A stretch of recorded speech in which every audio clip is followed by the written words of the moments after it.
আমাদের পৃথিবীটা কতই না সুন্দর আর বৈচিত্র্যে একেবারে ভরপুর। সে কারণেই তার কাছে আসলে সে কখনোই খালি হাতে ফিরিয়ে দেয় না। এমন উদার আর নির্ভেজাল পরিবেশ আপনার দেহ মন প্রফুল্ল রাখে সবচেয়ে বড় ভূমিকা। ওটা কিসের শব্দ?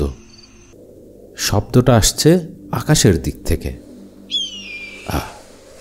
ওই তো কিছু বড় বড় পাখি একটি নির্দিষ্ট জায়গাকে কেন্দ্র করে দলবদ্ধভাবে ঘুরছে।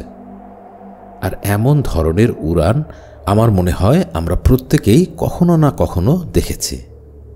চিল, শকুন অথবা সারস পাখি যে এমনভাবেই ওড়ে তা আমরা সবাই জানি। তবে আমার মনে সবসময় একটি বিষয় ঘোরাঘুরি করে, ওরা কেন এমনভাবে ঘুরে? শিকার খুঁজতে সুবিধা হয় নিশ্চয়ই, হ্যাঁ তা ঠিক।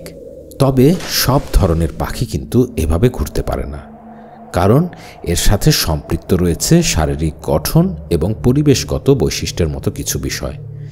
তাছাড়া প্রায় একই জায়গায় ওদের সকলকে একসাথেই দেখা যায় উপর ও নিচ ক্রমানুসারে। কারণটি নিয়ে একটু ঘাটাঘাটি করতেই প্রকৃতির একটি চমকপ্রদ বিষয় আমার সামনে চলে আসে। সূর্য সেই ভোরবেলা হতেই সে শুরু করে তার আলো ছড়াতে। তবে শুধু আলোই নয়, সাথে সাথে সে উত্তপ্ত করে তোলে পৃথিবীর পৃষ্ঠকে। ভূপৃষ্ঠের এমন উত্তাপ উত্তপ্ত করে তোলে পৃষ্ঠের কাছাকাছি বায়ু বা বাতাসকে।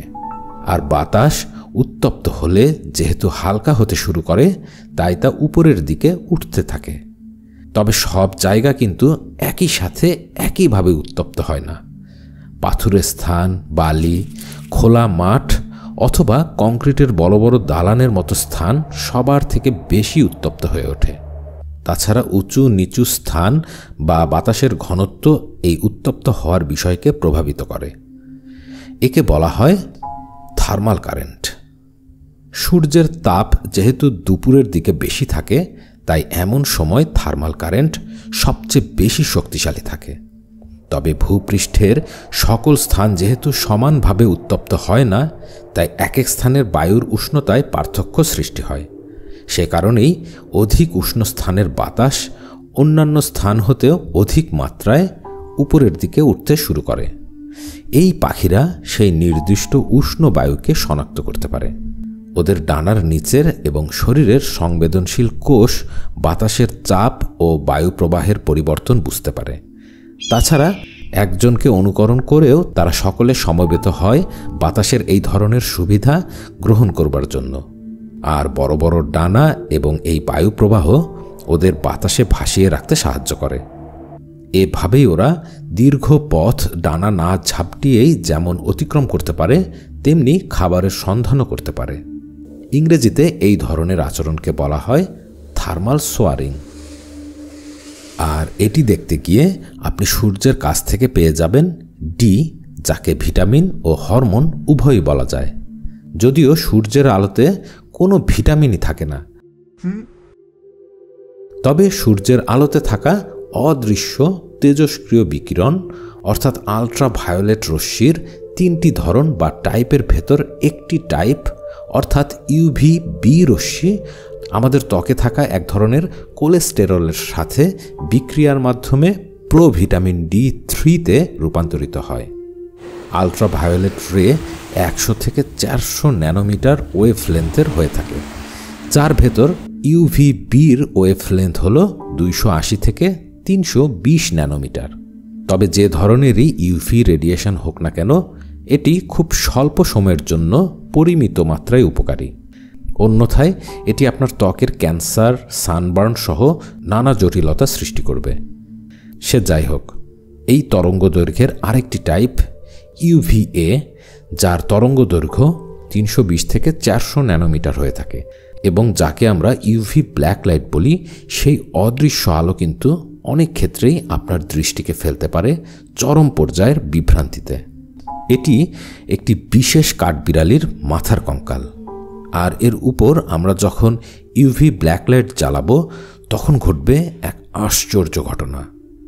কারণ জিনগত কারণে এর এই হাড়ে রয়েছে ইউরোপোরফাইরিন নামক একটি বিশেষ যৌগ, যা এক ধরনের পোরফাইরিন। মাথার খুলিতে থাকা এই ইউরোপোরফাইরিন অদৃশ্য ইউভিএ আলোকে প্রথমে শোষণ করে নেয়।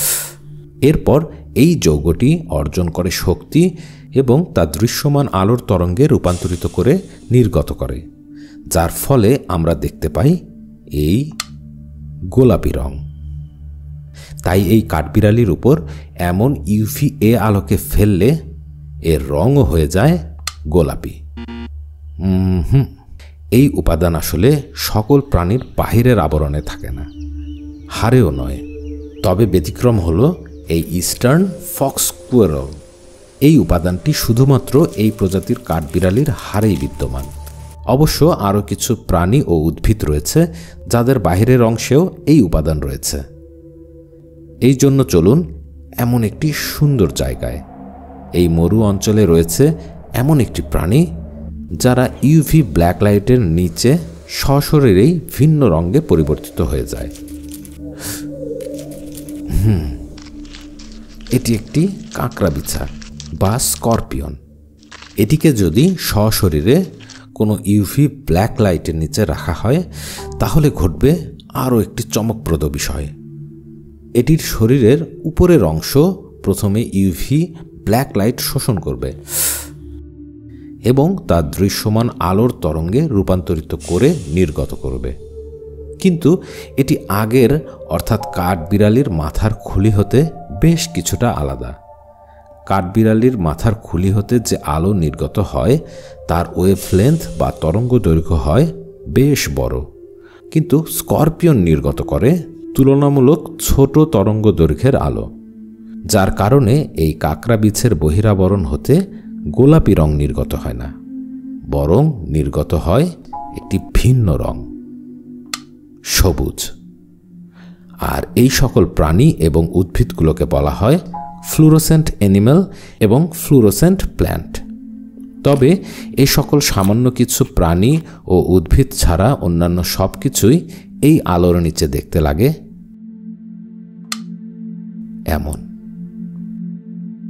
প্রকৃতির এমন সব বিস্ময় আমাদের চোখের সামনে থাকা সত্ত্বেও অনেক ক্ষেত্রেই আমরা তা দেখি না বা অনুভব করি না। কিন্তু তারপরও এমন সব অদৃশ্য বিষয়গুলো প্রতিনিয়তই ঘটে চলে তার স্বাভাবিক নিয়মেই।